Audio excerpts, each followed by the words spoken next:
Pungli itu adalah cabang dari mafia. Cabang, bukan mafia itu sendiri. Kalau mafia itu ada pengaturan bersama yang jelas, itu mafia namanya. Seperti di Sisilia itu ada ketuanya, ada petugasnya, dan ada prosedurnya. Cara melakukan tugas begini. Tapi pungli itu bagian saja. Bahkan saya mengatakan pungli itu adalah bagian dari industri hukum. Industri hukum itu artinya hukum sebagai bahan mentah atau hukum sebagai hal yang sudah jadi diolah untuk dipermainkan. Itu namanya industri hukum. Misalnya industri hukum itu orang tidak salah dijadikan kambing hitam, dicari pasalnya, itu dicari pasalnya, ditekan sedemikian rupa, itu industri hukum. Atau orang salah dibebaskan, dicari pasalnya, ini pasalnya, kalau kamu mau, ini salah loh kamu, ini pasalnya begini, tapi kamu bisa saya bebaskan, ini alibi yang bisa dibuatkan oleh aparat penegak hukum, bebas, bayar dia. Itu industri hukum. Saya pernah bercerita dan diceritain oleh sahabat saya Jaya Suprana. Katanya dia didatangi dulu nih, sekarang dan tidak ada, ya jangan takut. Dulu zaman-zaman Orde Baru masih sangat mencengkeram itu, dia didatangi oleh seseorang. Pak, mau ndak Bapak rumah yang di depan Bapak itu saya kasihkan kepada Bapak? Gimana caranya? Itu kan cuma dekat nempel ke kantor saya, tapi itu rumahnya dia. Kalau Bapak mau kita bisa buatkan hukumnya. Itu namanya industri hukum. Gimana caranya? Laporkan bahwa dia nyerobot tanah Bapak, nanti kita buat buktinya lah, atur dengan polisi, atur dengan BPN, atur dengan ini, jadi Pak. Itu industri hukum. Bukan hukum perindustrian tuh, bukan hukum industri. Kalau hukum industri itu enak, gampang, tapi industri hukum. Dan orang bisa punya 1000 akal untuk melakukan itu. Tanah, ini yang sekarang mafia tanah. Gila saudara. Itu yang dikritik oleh Anwar Abbas bahwa ada ketimpangan kepemilikan tanah. Itu ya betul. Tetapi itu yang legal yang disebut itu. Artinya negara memberi secara resmi cuma tidak adil. Oleh sebab itu Pak Jokowi menjawab, loh, itu kan terjadi dulu. Sekarang kita wajib melanjutkan karena sudah diberikan secara sah. Berdasar hukum, keputusan pemerintah yang diberi secara sah atau dilakukan perjanjian secara sah itu tidak bisa dibatalkan sepihak oleh negara. Nah itu yang legal saja pakai kong kali kong begitu. Ya. Tetapi memang itu terjadi masa lalu. Saya katakan terjadi di masa lalu. Lalu dulu ada yang protes partai. Nah, kalau tidak percaya datang ke kantor saya bilang, saya punya, siapa yang punya HPH sekian juta hektar dan kapan dikeluarkannya, tahun berapa, oleh siapa, saya punya. Kita sekarang justru akan memperbaiki. Jadi benar kata Pak Jokowi, justru kita sekarang mulai menghentikan itu. Yang dulu gimana, yang terlanjur orang menyebut 1% menguasai 70%, 1% penduduk yang saya baca itu. Kemarin kan 1% menguasai 50 berapa gitu. Yang saya baca itu 1% penduduk menguasai 70. Itu pernah ditulis oleh seseorang di Kompas. 70% lahan di Indonesia, yang 90% itu berebutan 30% lahan. Itu wadah enggak? Ada. Dan itu dibuat melalui proses-proses hukum yang secara formal sah. Tapi saudara, ada yang tidak sah. Seperti yang terjadi di Indonesia Timur itu. Di mana tanah negara sudah diserahkan, diberikan oleh adat kepada pemerintah. Nih, saya serahkan ke negara. Kepala adat sudah tanda tangan semua. Tiba-tiba dibagi ke perorangan. bagi. Dibawa ke pengadilan, oleh pengadilan kalah negara. Kenapa? Ini kan belum didaftarkan ke kantor Pemda. Berarti memang belum punya pemerintah katanya. Hanya karena belum dibukukan. Ketika ditanya siapa yang buat itu? Wow, udah lengkap nih.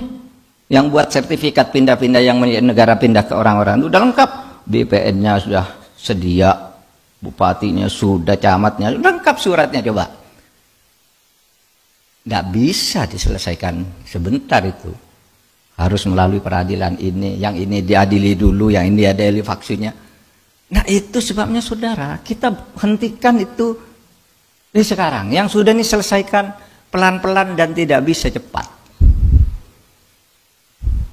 Itu bagian dari proses yang saya sebut tadi, industri hukum. Nah, industri hukum itu melahirkan apa yang disebut mafia hukum.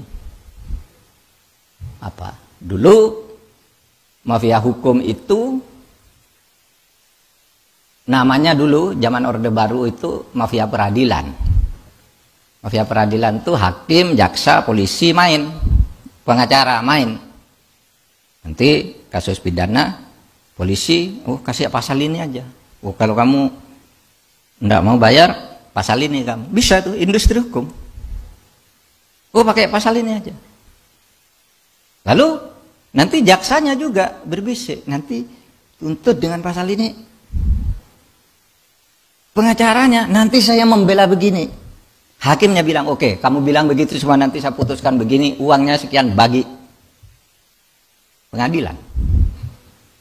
Mafia pengadilan dulu permainannya bermain-main dengan hukum, mengindustrikan hukum di pengadilan. Sekarang istilahnya lebih luas lagi, mafia hukum. Kapan istilah mafia hukum ini muncul? Istilah mafia hukum ini muncul ketika Presiden SBY secara resmi mengatakan saya tidak pakai istilah mafia pengadilan karena itu hanya di pengadilan. Padahal di luar pengadilan banyak nih hukum-hukum orang main. Ketika membentuk undang-undang bayar, itu mafia hukum juga. Sehingga banyak undang-undang yang dibatalkan oleh Mahkamah Konstitusi karena dulu mafia. Pelayanan birokrasi itu tidak pengadilan, yang pungli-pungli itu yang kita bicarakan nih. Saudara, itu banyak. Nah saudara, itu persoalan kita. Sehingga jangan campur aduk gitu. Kok ini pemerintah ini kok tolol, kok baru nyala, kok banyaknya begini lah. Itu tumpukan dari masa lalu, Bung. Tumpukan dari masa lalu. Sama ketika saya bilang BLBI, ayo kita kejar sekarang. Wah, pemerintah ini tolol kok baru sekarang deh. Saya kan baru jadi menteri, saya bilang dulu mana tahu saya yang begitu. Sekarang saya kejar, saya bilang. Itu kan tumpukan dulu. Dan itu dulu sebenarnya udah benar. Pemerintahnya sudah dibawa ke DPR, pengadilannya sudah begitu. Sekarang tinggal nagih. Ya tagih sekarang. Mau perkara ya perkara saja gitu. Buktikan nanti di pengadilan. Nah, saudara sekalian, oleh sebab itu, saudara, kalau saya lihat bentuk-bentuk industri hukum itu ada. Tadi yang paling parah itu mafia tanah, itu bukan main-main. Pak Yanto, Pak Yanto ya, saya beberapa tahun yang lalu, Bapak belum jadi pejabat di Kejaksaan Agung. Ada orang di Bekasi, Pak, ngadu ke saya bawa berkas tanah.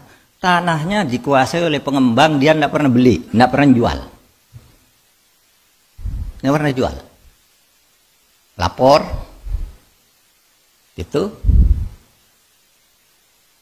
ke polisi, malah dia yang laporkan pengadilan. Lalu katanya kasusnya masuk Kejaksaan Agung.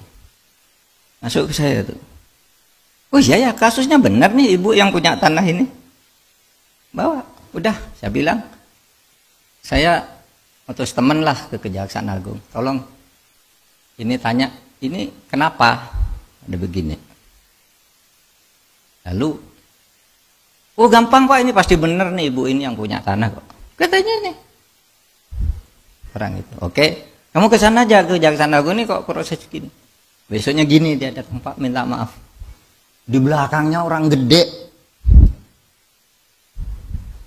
Di belakangnya orang gede, enggak bisa Pak ini, saya enggak sanggup katanya. Itu saudara, bentuk-bentuk dari industri hukum. Gitu. Kadang-kala tuh kasusnya lama, orangnya udah pensiun. Yang mafia itu. Namanya masih di dia. Gimana coba? Ini tumpukan masa lalu, ini kita harus mengatur sebuah garis. Ini penyelesaiannya pelan-pelan deh. Pelan, enggak bisa harus diurai satu. Tapi yang ke depan ini, saber pungli ini untuk ke depan tuh meminimalisir seperti itu. Nah, saudara sekalian, ada pembelokan kasus. Ini perdata menang, sudah kasasi menang, tiba-tiba dilaporkan. Ini menangnya karena nyuap hakim katanya. Tidak bisa dieksekusi karena katanya ada laporan polisi coba. Padahal ini sudah menang kasasi. Diadili lagi pidananya, menang lagi. Sesudah menang, ini perdata menang, ini menang. Dilaporkan lagi, katanya dulu ada akta palsu. Tidak bisa dieksekusi lagi. Industri hukum. Saudara, ini tidak bisa perorangan. Kebijakannya ada di presiden. Ya begini-begini. Tapi di bawah itu. Sudah menjadi limbah. Industri hukum itu. Nah itulah tugas kita. Yang ke belakang. Oke, itu sulit. Mari kita ke depan. Nah, caranya gimana? Itu semua. Saudara, saya mengajak kita semua, mari kita menjadi penakut.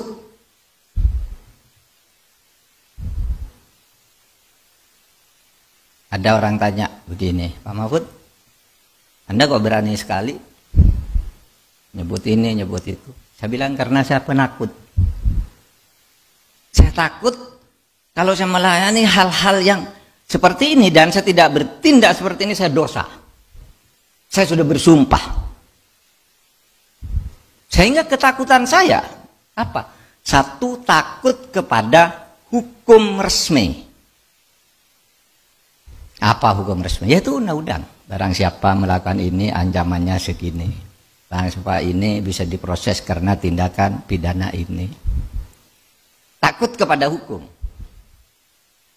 Karena apa? Setiap hal yang sudah menjadi tindakan kriminal menurut hukum itu bisa ditindak secara hukum. Satu, takut kepada hukum. Tapi takut kepada hukum tidak cukup. Karena hukum bisa diindustrikan tadi. Kalau hanya takut kepada hukum gampang bisa diatur. Pakai pasal ini aja lah selesai ini. Atau hubungi Pak itu selesai ini.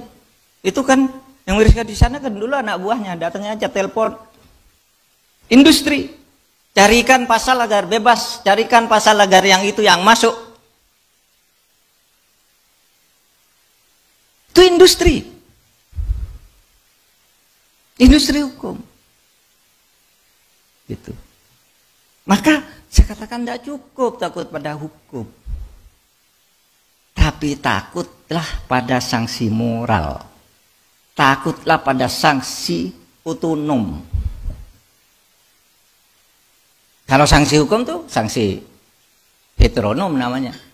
Polisi sama Pak Agung tangkap itu heteronom. Nggak boleh dilawan, nangkap. Kasih Pak Yanto Amir, ajukan ke pengadilan. Hakim menyatakan kamu dihukum 4 tahun, tak. Itu heteronom. Negara yang menghukum. Tapi ada perbuatan banyak itu yang tidak bisa dijangkau oleh Pak Agung sama Pak Yanto. Nggak bisa. Polisi nggak bisa. Pengadilan nggak bisa. Banyak. Nah disitulah kemudian kita berpancasila itu harus melihat Pancasila itu sebagai bangunan besar. Pancasila, dasar ideologi negara itu melahirkan hukum hanya dari satu aspek. Nih, Pancasila itu kan fungsinya banyak ya. Satu, sebagai dasar negara. Ini melahirkan hukum nih.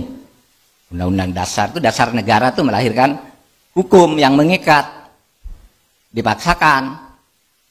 Melahirkan undang-undang dasar, undang-undang, perpu, per PP, perpres, perda, perprov, perkap, perkot, sampai ke desa itu Pancasila hukum.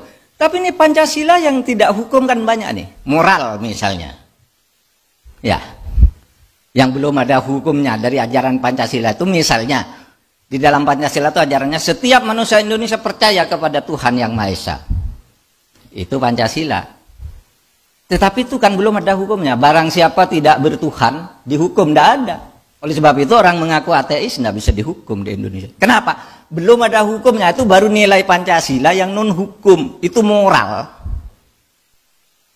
Maka Pancasila itu punya fungsi sebagai dasar negara, sebagai ideologi negara, sebagai sumber dari segala sumber hukum, sebagai moral bangsa, sebagai kepribadian dan budaya bangsa, sebagai arah dan tujuan bangsa, sebagai pemersatu bangsa, sebagai pedoman tingkah laku bangsa. Itu tidak ada hukumnya. Yang ada hukumnya baru sedikit. Nah, yang tidak ada hukumnya ini sanksinya, sanksi otonom. Apa sanksi otonom itu? Kalau orang beragama, dosa. Saya masuk neraka. Kalau orang berbudaya, malu saya melakukan itu. Kalau orang agak percaya pada Tuhan Yang Maha Esa tanpa dikaitkan dengan agama tertentu, saya takut kena karma. Karena banyak orang yang bebas dari hukum itu, tiba-tiba karmanya terjadi. Saya pernah cerita itu. Hakim punya uang 149 miliar. Dari dana konsinyasi kan dulu, kan dilaporkan. Masuk dia. Tapi dia tidak berani masukkan ke daftar kekayaan, dititip ke temannya nih. Pak Agung titip nih uang ya. Ini punya saya ya, tapi kamu buat rekeningnya agar saya tidak ketahuan. Begitu pensiun, Pak Agung lari. Mau lapor ke siapa? Mau lapor, kamu kok laporkan itu berarti kamu dulu korupsi, tangkap dia. Iya kan? Karma. Ada lagi yang istrinya bawa uangnya selingkuh dengan bawahan suaminya yang korupsi itu. Nggak berani lapor lagi. Itu namanya hukuman otonom.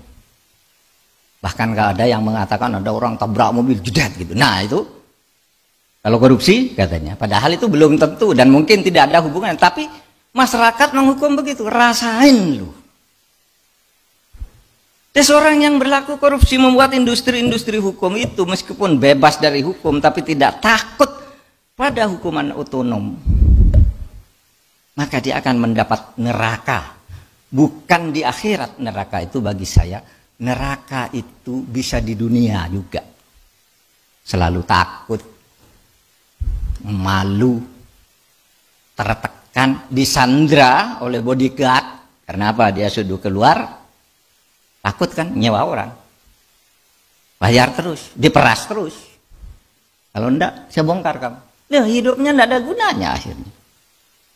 Seperti ini tadi, yang hakim itu tadi, yang punya uang 149 miliar. Akhirnya apa, saudara? Sakit. Tiap hari enggak bisa pergi, enggak bisa jalan, sakit. Karena sakit terus, mungkin istrinya 2 bulan, 3 bulan itu ngerawat. Sesudah itu kan bosen juga, jadi ditinggal di rumah nonton TV. Istrinya pergi sama anak-anak. Itu hakim hebat. Nonton TV gitu. Penyakitnya apa? Ini kalau mau tidur suntik dulu. Tap. Kalau bangun untuk bisa duduk suntik lagi. Uangnya banyak, dibawa oleh temannya, istrinya lari. Karma. Oleh sebab itu saudara, menghayati Pancasila itu jangan hanya takut pada hukumnya. Takut juga pada sanksi-sanksi yang bersumber dari kearifan budaya bangsa kita. bahwa kita orang beragama. Kita orang tahu bahwa ada balasan terhadap orang yang bersalah. Itu, saudara, sebab itu hati-hati, saudara. Saya ya bukan ingin apa ya, ketika saya hati-hati itu bukan sombong, bukan sok gitu. Saya betul-betul hati-hati kepada Pak Asesmen ketika datang, dia bilang, Pak, saya tidak minta dicarikan uang. Itu kan sering tuh pejabat eselon 1 nyetor ke atasannya tuh, carikan dari anggaran sekian persen, itu bukan rahasia deh, udah banyak masuk penjara. Saya bilang Pak Asesmen ketika pertama, Pak, saya menteri di sini, saya bisa cari uang sendiri. Jangan coba-coba ada pejabat menyediakan uang saya.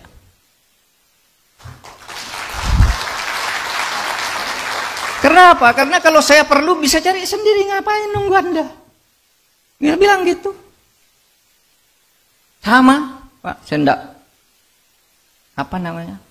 Bilang ya di kantor tuh kalau ada keperluan pribadi tolong diganti.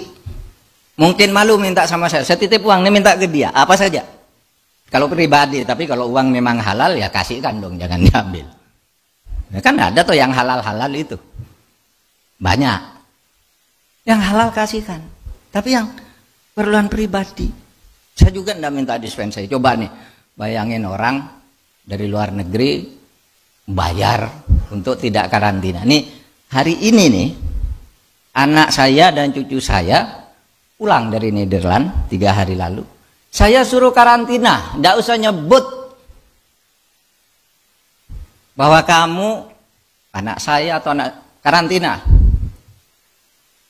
Kalau lebih mudah teknisnya saya suruh urus ke Korps Perisa, uruskan teknisnya saja. Tapi bayar. 10 hari juga, 10 hari. Padahal saya sudah ingin ketemu dengan cucu, dengan anak, dengan mantu gitu, ingin kumpul. Sudah 10 hari dulu di hotel sekarang. Jangan keluar. Kalau nanti keluar terus ada kasus, saya yang ngasihkan kamu ke pejabat, ke aparat. Kenapa? Ya kita harus mulai dari diri kita sendiri. Bukan karena sombong. Bukan karena sombong. Kok sombong banget. Justru karena takut. Takut pada itu tadi. Hukum sih mungkin bisa diatur, saya salah telepon aja, tolong deh, kan salah-salah kecil gitu bisa diindustrikan, tapi moral nggak bisa diindustrikan. Itu nggak bisa. Maka kalau saya sebagai orang beragama mengatakan begini, kalau hadis Nabi itu mengatakan begini, mana batamin haram panar hakubihi. Kalau kamu berbuat sesuatu yang salah, korupsi, makan uang haram, sewenang-wenang, maka kamu akan mendapat neraka. Nerakanya itu bukan di akhirat sudah mati, di dunia pun kamu tidak akan enak hidup. Karena itu hadis tuh, tuntunan Rasul kalau bagi saya sebagai orang beragama. Gitu. Sehingga jangan berpikir neraka itu nanti aku sudah mati kan tidak ada yang tahu kalau saya masuk neraka. Tidak, dia sendiri tahu sejak di dunia pun dia tidak enak dengan itu semua. Gitu. Nah, saudara sekalian, demikian yang saya bisa sampaikan kepada kita semua, bicara dari kesadaran kita untuk memberantas korupsi, bukan hanya dari sudut hukum. Hukum itu penting, semuanya harus tegakkan hukum, tapi juga dari sudut moral. Ya, sehingga dua, menghayati Pancasila itu bukan menghayati hukum aja, tapi menghayati juga norma-norma yang belum menjadi hukum. Karena Pancasila itu harus dituturkan dalam norma-norma, itu kan baru filosofi, asas gitu. Lalu ada normanya yang ada hukum. Ini banyak yang masih di tingkat asas, belum jadi norma. Nah di situ yang masih di tingkat asas dan filosofi, itulah kesadaran moral kita. Kesadaran budaya kita, kesadaran jati diri kita sebagai bangsa, dan fitrah kita sebagai manusia. Terima kasih. Assalamualaikum warahmatullahi wabarakatuh.